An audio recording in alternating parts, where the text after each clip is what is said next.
ഒരു black and white പ്രണയം. രചന Pikachu. ഇതെങ്ങനെയുണ്ട് നോക്കിയേ. കറി അല്പം ചൂടാറിച്ച് ആരുഷി കൊടുത്തുകൊണ്ട് അലക്സി ചോദിച്ചു. സൂപ്പർ അപ്പേ, നല്ല ടേസ്റ്റ് ഉണ്ട്. കറി രുചിച്ചുകൊണ്ട് ആരുഷി എന്ന ആഷി പറഞ്ഞു. എന്നാ മോള് വന്നാട്ടെ, അപ്പൊ ആഷിക്ക് ചോറ് വാരിത്തരാം. സ്ലാബിന്റെ പുറത്തുനിന്ന് ആഷിയെ പൊക്കിയെടുത്തുകൊണ്ട് അലക്സ് പറഞ്ഞു. ഈ അമ്മക്ക് പണ്ടത്തെ പോയതിനോട് സ്നേഹമില്ല അല്ലേ അപ്പായി?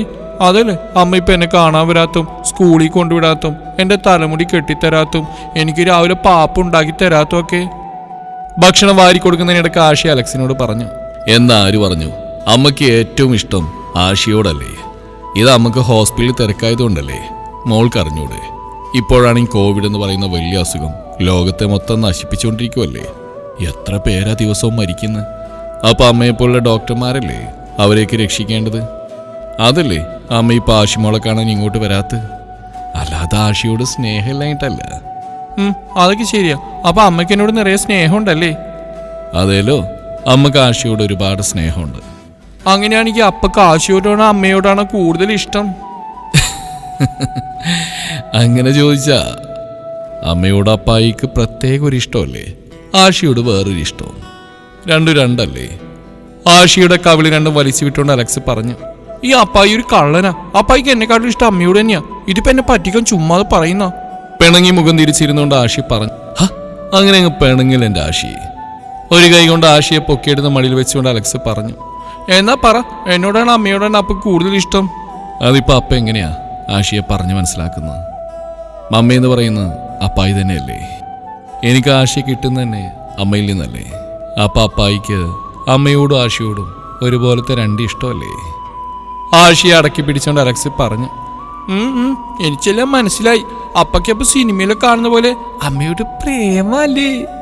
അലക്സിനെ നോക്കി വാപ്പുതി ചിരിച്ചുകൊണ്ട് ആഷി ചോദിച്ചു. ആഷി ചോദിച്ചതിന് മറുപടിയായി അലക്സ് ഒന്ന് പുഞ്ചിരിച്ചു. ആ പുഞ്ചിരിയിൽ തന്റെ പാതിയോടുള്ള പ്രണയവും നിറഞ്ഞു നിന്നു. അപ്പായി ഇന്ന് എനിക്ക് ഏത് കഥയാ പറഞ്ഞിരുന്നേ? ആഷിയെ മടിയിൽ കിടത്തി തലയിൽ തലോടിക്കൊണ്ടിരിക്കുന്ന അലക്സിനോട് ആഷി ചോദിച്ചു. ഇന്ന് ഏത് കഥയാ ആഷിക്ക് വേണ്ടത്? ആമയുടെയും മൊയിലിന്റെയും കഥയായാലോ? അലക്സ് ചോദിച്ചു. ഒന്ന് പോ അപ്പായി. ആ കഥ പറഞ്ഞു പറഞ്ഞ് അപ്പായിക്ക് മടുത്തില്ലെങ്കിലും കേട്ട് കേട്ട് എനിക്ക് മടുത്തു. അപ്പായി വേറെ വല്ല കഥയും പറയൂ. എന്നാ സിൻഡ്രല്ലയുടെ കഥ പറയാം.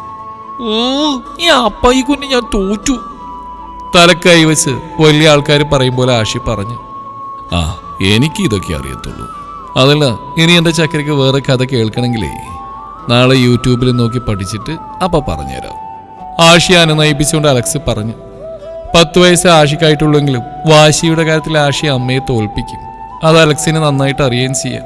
ഒന്ന് പോ അപ്പായി. ഇന്ന് ഉറങ്ങാനായിട്ട് ഇനി അപ്പായി നാളെ കഥ കേട്ട് പഠിച്ചാൽ മതിയോ? ഒരു കാര്യം ചെയ്യും, അപ്പായി അപ്പായിയുടെ കഥ പറ. അപ്പായിയുടെ കഥയോ? അതിന് പറയാൻ മാത്രം അപ്പായിക്ക് കഥയൊന്നുമില്ലല്ലോ എന്റെ ആഷിയെ. ആര് പറഞ്ഞു? അപ്പായിന്റെ അമ്മേനെയും കഥയില്ലേ? അത് മതി, അത് പറഞ്ഞ. ആഷിക്ക് ഇതൊരു അപ്പായി അമ്മയെ കല്യാണം കഴിച്ച കഥ പറഞ്ഞു തന്നിട്ടില്ലല്ലോ. അപ്പൊ ഇന്ന് അത് മതി. ആഷി വാശി പിടിക്കാൻ തുടങ്ങി. ശരി ശരി പറഞ്ഞുതരാം, നിക്ക്. അലക്സ് കഥ പറയാൻ തുടങ്ങിയത് ആഷി ചാടിക്കേറി പറഞ്ഞു. അത് പിന്നെ അപ്പായി, ഈ പണ്ടത്തെ കഥകളൊക്കെ TV വേറെ പോലെയല്ലേ കാണിക്കുന്ന, കറുപ്പും വെളുപ്പായിട്ട്. അതിനെന്താ പറയാ? ബ്ലാക്ക് ആൻഡ് വൈറ്റോ? അത് തന്നെ. അപ്പൊ അപ്പായി കഥ പറഞ്ഞു തുടങ്ങിക്കോ, ഞാൻ ബ്ലാക്ക് ആൻഡ് വൈറ്റിൽ കണ്ടോളാം. പുതപ്പ് ഒന്നുകൂടി ദേഹത്തേക്ക് വലിച്ചിട്ടുകൊണ്ട് ആഷി പറഞ്ഞു. അപ്പൊ കഥ തുടങ്ങാൻ പോവാണേ.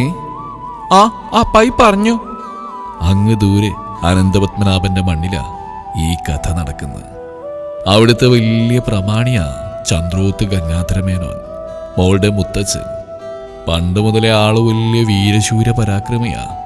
ആ നാട്ടിലെ ആളുകളുടെയൊക്കെ കൺകണ്ട ദൈവം. ഗംഗാധരമേനോന്റെ പ്രിയ പത്നി ഹേമാംബികാ ദേവി ഒരു സാധു.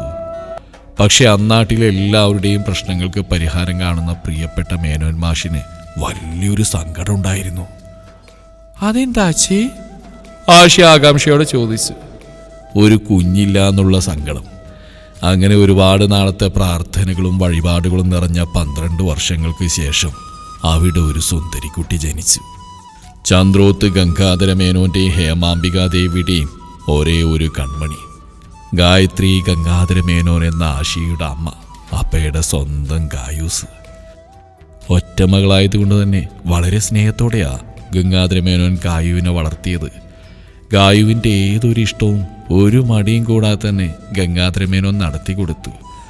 പതിയെ പതിയെ ആ കുഞ്ഞു സുന്ദരി വളർന്ന് വലിയ സുന്ദരിയായി. അങ്ങനെ ഒരിക്കൽ ചന്ദ്രോ തറവാട്ടിൽ വലിയൊരു ആഘോഷത്തിനുള്ള ഒരുക്കം തുടങ്ങി. എന്താഘോഷം അപ്പേ? ഗംഗാധരമേനോന്റെ അനിയന്റെ മകന്റെ വിവാഹം. ഏത്, അനിരുദ്ധ മാമന്റെയോ? അതേലോ, അനിരുദ്ധ മാമന്റെ തന്നെ. അങ്ങനെ അപ്പയുടെ ചങ്കും ചങ്കിടിപ്പോയ അനിയുടെ കല്യാണത്തിന് 4 ആഴ്ച മുന്നേ ഇങ്ങ് കോട്ടയം പാലായിന്ന് അപ്പ വണ്ടി കയറി അങ്ങ് അനന്തപത്മനാഭന്റെ മണ്ണിലേക്ക്. അമ്പന്റെ കല്ല! അലക്സിനെ നോക്കി ചിരിച്ചുകൊണ്ട് ആശി വിളിച്ചു. ആഹാ, അപ്പനെ കയറി കള്ളാന്നോ? മതി നീ കഥ കേട്ടത്, കിടന്നുറങ്ങിക്കോ.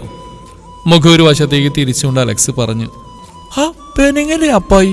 ബാക്കി പറയുന്നേ, എന്റെ ചക്കര അപ്പായി അല്ലേ, പ്ലീസ്. കണ്ണിറുക്കി പറയുന്നവളെ കണ്ടപ്പോൾ തന്നെ അലക്സിന് ചിരി വന്നു. അമ്മയുടെ അതേ പകർപ്പ് തന്നെ. കള്ളി കാന്താരി. ആ ശരി ശരി, ബാക്കി പറയാം കേട്ടോ. അങ്ങനെ അന്ന് ആദ്യമായി ഞാൻ ചന്ദ്രു തറവാട് കണ്ടു. അന്നപ്പ അറിഞ്ഞതേയില്ല അവിടെയാണ് അപ്പയുടെ പ്രാണനെ കർത്താവ് തമ്പുരാൻ പടച്ചു വിട്ടേക്കുന്നതെന്ന്. ഒരുപാട് ലാഗ് അടിപ്പിക്കാതെ അപ്പേ, നിങ്ങൾ തമ്മിൽ എങ്ങനെയാ കണ്ടുമുട്ടിയെന്ന് പറ. കഥ നീണ്ടുപോകുന്നതുകൊണ്ട് അല്ലി പറഞ്ഞു. നീ ഇതിങ്ങനെ എൻ്റെ ഫ്ലോകളല്ലേ ആഷിയേ, ഞാൻ പറഞ്ഞു വരട്ടെ. അങ്ങനെ അവിടെ ചെന്ന് അന്ന് വൈകുന്നേരം അനിക്കുട്ടൻ അവൻ്റെ അച്ഛൻ്റെ കൂടെ എന്തോ ആവശ്യത്തിന് പുറത്തേക്ക് പോയി. പാവ അപ്പ അവസാനം ഒറ്റയ്ക്കിരുന്ന് ബോറടിച്ചപ്പോൾ അപ്പാടെ ജീവനായ ക്യാമറയും തൂക്കി ഇറങ്ങി. അങ്ങനെ കണ്ട വഴി കൂടിയെല്ലാം പോയി തോന്നിയ പോലെ ഫോട്ടോ എടുത്ത് തിരിച്ചു കിടന്നപ്പോൾ ചെറിയൊരു സംശയം, വഴി തെറ്റിയോ എന്ന്. പക്ഷേ അത് വെറും സംശയമല്ലായിരുന്നു, സത്യമായിരുന്നു. എനിക്ക് വഴി തെറ്റി. അങ്ങനെ തെറ്റിയ വഴി കണ്ടുപിടിക്കാൻ നടന്ന് ഒടുവിൽ കറക്റ്റ് സ്ഥലത്തിന് ഞാൻ എത്തി. അതെവിടെയാപ്പേ, വീട്ടിലാണോ? അല്ല, ചാണകക്കുഴി. ഇരുട്ട് വീണോണ്ട് മുന്നിലെ കുഴി കണ്ടില്ല. ഓർക്കുമ്പോൾ തന്നെ ഇപ്പോഴും എന്താ പോലെയാ. അങ്ങനെ ചാണകക്കുഴിയിൽ നിന്ന് വലിഞ്ഞു കയറാൻ നോക്കുമ്പോഴുണ്ട് ഒരു ചിരി. നോക്കിയപ്പോൾ ആരാ അപ്പേ, യക്ഷിയാണോ? അല്പം ഭയത്തോടെ ആശി ചോദിച്ചു. ആ യക്ഷി തന്നെയാ, ഒരു വടയക്ഷി. എൻ്റെ ഹൃദയം തട്ടിയെടുത്ത എൻ്റെ സ്വന്തം വടയക്ഷി. പെണ്ണെന്ത് ചിരിയായിരുന്നെന്നോ. എന്നിട്ട് എന്നോടൊരു ചോദ്യം. ഇതെന്താ മാഷേ, ഫോട്ടോക്ക് ഭംഗി കൂടാനാണോ ഇങ്ങനെ ചാണകക്കുഴിയിൽ നിന്ന് ഫോട്ടോ എടുക്കുന്നത്? അപ്പൊ എനിക്ക് വന്ന ദേഷ്യത്തിനുണ്ടല്ലോ, അവളെ മോന്ത അടിച്ചോടിക്കേണ്ടതാ. എന്നിട്ട് അപ്പ അമ്മയെ അടിച്ചോ? പിന്നെ എന്നെ അടിയായിരുന്നു എന്നറിയോ? പക്ഷെ ഞാനല്ല, എൻ്റെ ഹാർട്ട് എൻ്റെ ആണെങ്കിലും അതിൻ്റെ കൂറ് മൊത്തം നിൻ്റെ അമ്മയോടാ. അത് അന്നും അതെ, ഇന്നും അതെ. അന്ന് വീണതാ ചാണകക്കുഴിയിലും ആ ഉണ്ടക്കണ്ണിയിലും. എൻ്റെ സാറേ, പിന്നെ ഇതുവരെ എനിക്ക് ചുറ്റുള്ളൊന്നും കാണാൻ പറ്റിയിട്ടില്ല. അന്ന് ഞാൻ ഉറപ്പിച്ചു, ഈ യക്ഷിയെ മറന്നു എനിക്കൊരു ജീവിതമില്ലെന്ന്. പിന്നെ അങ്ങോട്ട് പുറകെ നടപ്പും വഴക്കും പിണക്കങ്ങളും. അങ്ങനെ ആ യക്ഷിയെ ഹൃദയത്തിൽ ഞാനങ്ങ് കൂടുകൂട്ടി. അനിക്കുട്ടൻ്റെ കല്യാണം കൂടാൻ പോയ ഞാൻ അവസാനം എൻ്റെ പെണ്ണിനെ സെറ്റാക്കി. എന്നിട്ടെന്താ, പിന്നെ കത്തുകളായി, കാത്തിരിപ്പുകളായി. അങ്ങനെ നീണ്ട 4 വർഷങ്ങൾ. ഒടുവിൽ വീട്ടിൽ പൊക്കി. ഗംഗാധരൻ മാഷ് ആകെ ടെറർ മോഡ്. ആര്, ഗംഗു അപ്പൂപ്പനോ? ഓ, നിന്റെ ഗംഗുബായി തന്നെ. അങ്ങേര് പണ്ട് വലിയ സീനായിരുന്നു. എങ്ങനെ സീനാവാതിരിക്കും? കണ്ണേ പൊന്നേന്ന് വളർത്തിയ മോളെയല്ലേ ഈ കള്ള നസ്രാണി അടിച്ചുകൊണ്ടുവന്ന്. ഒടുവിൽ അനിമാമനും അപ്പച്ചനും എല്ലാവരും കൂടെ അങ്ങ് സെറ്റാക്കി തന്നു. ഒടുവിൽ ഞാൻ ആ ഉണ്ടക്കണ്ണിയെ സ്വന്തമാക്കി. ഗംഗു അപ്പോഴും ടെറർ മോഡായിരുന്നേ. കള്ളക്കിഴവാ. എന്റെ അപ്പനെ കുറ്റം പറയുന്നോ കള്ള നസ്രാണി. യക്ഷി. ചെവി തിരുമ്മിക്കൊണ്ട് അലക്സ് പറഞ്ഞു. ഇടുപ്പിൽ കയ്യും വെച്ച് കണ്ണും തുറപ്പിച്ച് അവൾ നിൽക്കുക. ദുഷ്ട. എന്റെ ചെവി പോയി. അമ്മാ. ഗായത്രിയെ കണ്ടത് ആശി ഓടി വന്ന് ഗായത്രിയുടെ മേലെ വലിഞ്ഞേറാൻ നോക്കി. നിക്ക് ആശി, അമ്മ ഹോസ്പിറ്റലിൽ നിന്ന് വന്നല്ലേ, ഒന്ന് പോയി ഫ്രഷ് ആയിട്ട് വരാം, എന്നിട്ട് അമ്മേന്റെ ചക്കര എടുക്കാം കേട്ടോ. ആശിയെ തടഞ്ഞുകൊണ്ട് ഗായത്രി പറഞ്ഞു. ഞാനും കൂടെ വരണോ ഒരു കമ്പനിക്ക് ബാത്റൂമിലേക്ക്? ഒരു കള്ളച്ചിരിയോട് അലക്സി ചോദിച്ചു. കൊച്ചി നിൽക്കുന്നു, ഇല്ല ഞാൻ വല്ലതും പറഞ്ഞേനെ. നിങ്ങൾ എൻ്റെ പാവ അപ്പയെ കുറ്റം പറയല്ലേ, നിങ്ങൾക്ക് ഞാൻ വെച്ചിട്ടുണ്ട് മനുഷ്യ, ഒന്ന് ഫ്രഷ് ആയിട്ട് വരട്ടെ. അത്രയും പറഞ്ഞ് ഗായത്രി ബാത്റൂമിലേക്ക് പോയി. അപ്പയ്ക്ക് അമ്മയുടെ കയ്യിൽ നിന്ന് കിറ്റുമല്ലേ? കൈ രണ്ടും വെച്ച് വാപ്പത്തി ചിരിച്ചുകൊണ്ട് അലക്സിനെ നോക്കി ആശി പറഞ്ഞു. എടി മിടുക്കി, നിനക്ക് വേണ്ടിയില്ലേടി ഞാൻ കഥ പറഞ്ഞു തന്നെ. അതുകൊണ്ടല്ലേ ആ ഗംഗുബായി എനിക്ക് ഓരോന്ന് പറയേണ്ടി വന്ന്. അതിന് കഥ പറയാനല്ലേ ഞാൻ പറഞ്ഞുള്ളൂ, അല്ലാതെ അപ്പുവിനെ കുറ്റം പറയാൻ ഞാൻ പറഞ്ഞോ? അലക്സിനെ പുച്ഛിച്ചുകൊണ്ട് ആഷി പറഞ്ഞു. അത് ശരി, ഇപ്പൊ കഥ പറഞ്ഞ ഞാനാരായി?